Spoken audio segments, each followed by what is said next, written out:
Saint Augustin avoue avoir traversé une vie assez tourmentée.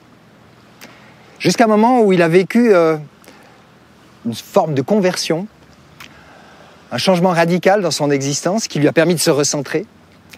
Et c'est là qu'il a écrit les Confessions.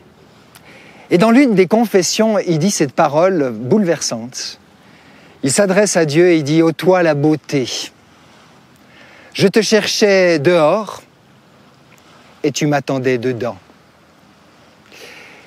Et c'est vrai que cette notion de ce Dieu intérieur qui nous habite, c'est vraiment l'effet d'une conversion. Il est intéressant de réaliser que la révélation biblique, parlant de Dieu, nous parle de 3 facettes de Dieu. Il y a d'abord le Dieu de l'Ancien Testament, le Dieu très haut, le maître de l'univers. Oh, très haut et parfois beaucoup trop haut. Et puis l'Évangile nous révèle une autre dimension de Dieu. C'est le Dieu très bas. Et parfois très très bas, le Dieu incarné en Jésus-Christ. Celui qui est prêt même à se mettre à genoux, à ras-le-sol, pour rejoindre par exemple une femme qui était jetée par la populace religieuse afin qu'elle soit lapidée. Et Jésus la rejoint sur la terre. C'est le très bas.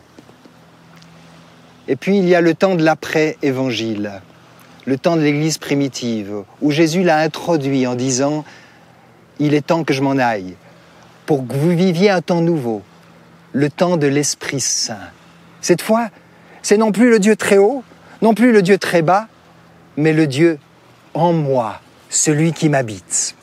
Ainsi, Jésus parle de cette source qui jaillit de l'intérieur comme une source d'eau vive qui ne demande qu'à rejaillir hors de nous.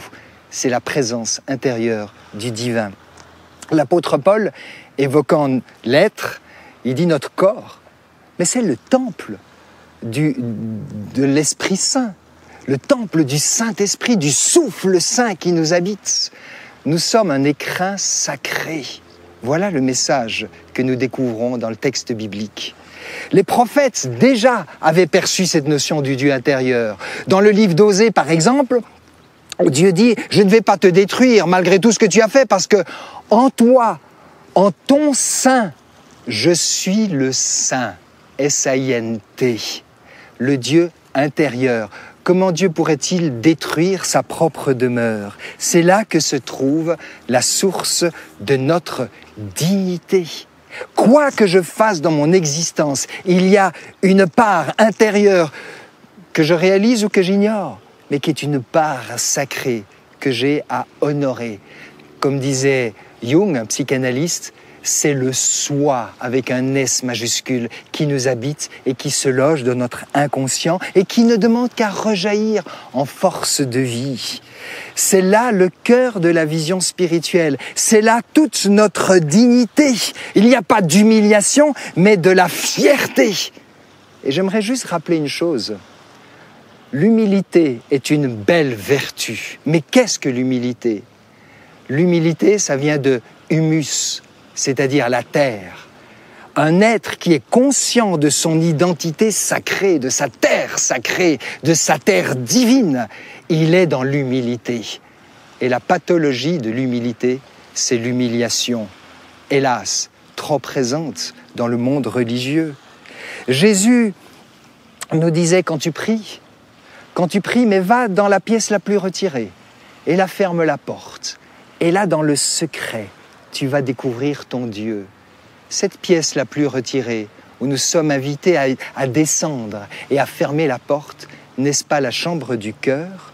Une vieille légende juive raconte qu'un jour, Dieu a dit à l'un de ses amis, un rabbin, il lui a dit « J'aimerais jouer à cache-cache avec l'humanité. Donne-moi une idée où je pourrais me cacher. » Et le rabbin lui a dit « Va te cacher dans les montagnes, puisqu'il t'est révélé dans les montagnes sacrées. » Dieu dit « Non, ça j'ai déjà fait. » Alors le rabbin lui dit « Mais va te cacher dans le désert. » Et Dieu lui dit « Mais ça aussi j'ai fait. » Et Dieu dit « J'ai une idée. Je vais aller me cacher dans le cœur de l'être humain. C'est le dernier endroit auquel il pensera. »